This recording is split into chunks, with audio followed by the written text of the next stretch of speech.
Panginoon. Sa aklat po ng Joshua chapter 1, verse 9. Marahil po yung iba ay sa urado ito. Yes. Ayan po nating basahin ng sabay-sabay. Chapter 1, verse 9. Joshua chapter 9, verse 1. Joshua. Nakita niyo Joshua. na po ba?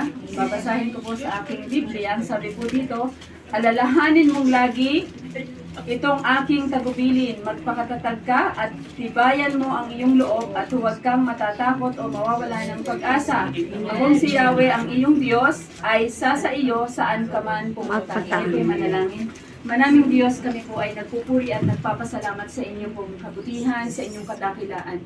Salamat, Panginoon, sa pagkakataon na narito muli kami, Panginoon, ay mag-aaral ng iyong mga salita. Ang mensahe na nagmumula sa inyo, ang patuloy namin hinihiling, patuloy na manguna po kayo, Banal na Espiritu, mangusap kayo sa aming puso, Panginoon.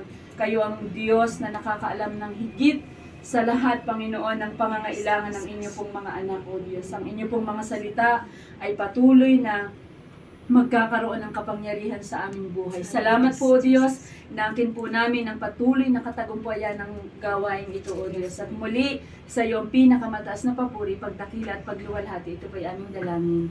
Amen.